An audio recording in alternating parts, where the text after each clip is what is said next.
What I want to do in this video is think about the different ways to represent a molecule. So the most obvious way is its name.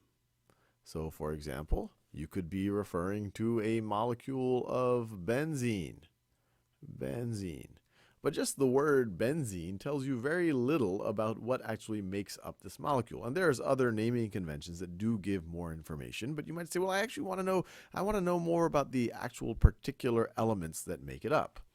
Well, that might be, in that case, it might be useful to move up to the empirical formula. Empirical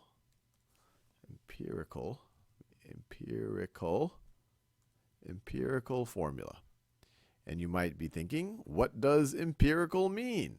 Well, in general, the word empirical is referring to something that comes from observation or comes through experiments. If you could say, hey, from empirical evidence, I now believe this. This means that you saw data. This means that you have some observations that make you think this new thing.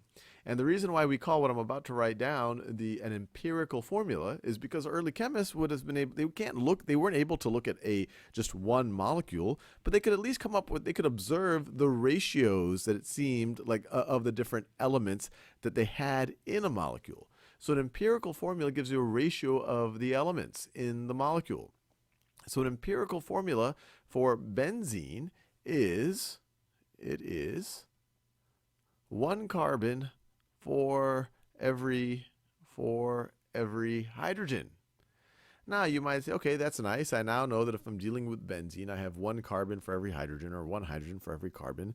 But how many of each of these do you actually have in a benzene molecule? And to answer that question, that's when you would want to go to the molecular formula. Molecular formula. And the molecular formula for benzene, which is now going to give us more information than the empirical formula, tells us that each benzene molecule has 6 hydrogens and, 6 carbons and 6, I'm really having trouble today, 6 hydrogens, 6 carbons and 6 hydrogens. Now the ratio is still 1 to 1. You get that right over here. It's very easy to go from a molecular formula to an empirical formula. You essentially are losing information. You're just saying the ratio. Okay, look, it's a ratio of 6 to 6, which is the same thing as 1 to 1.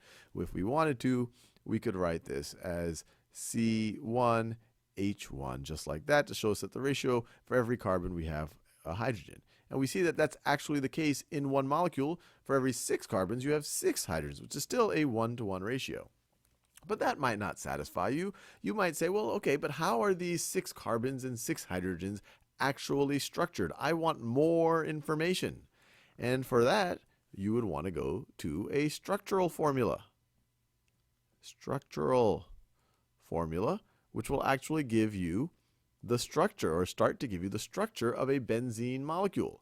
A benzene molecule would be drawn like, so you would have 6 carbons in a hexagon. So 1, let me write it this way, 1, 2, 3, 4, 5, 6 carbons in a hexagon, just like that. And then you have a double bond. Every other of these bonds on the hexagon is a double bond. And then each of these carbons are also attached to a hydrogen, also bonded to a hydrogen. And each of these lines that I'm drawing, this is a bond. It's a covalent bond. We'll go into much more depth in other videos on that, but it's a sharing of electrons. And that's what keeps these carbons near each other, and what keeps the hydrogens kind of tied to each other, or the hydrogens tied to the carbons and the carbons tied to the hydrogens. So let me draw it just like this. And this is only one variant of a structural, it's hard to see this, that one I just drew. So let me see if I can do a little bit. That's about as good. Hopefully you see there's a hydrogen there, and there's a hydrogen right over there. And this is one variant of a structural formulas. Some structural formulas will actually give you some 3D information, will tell you whether a molecule is kind of popping in or out of the page. Others might not be as explicit.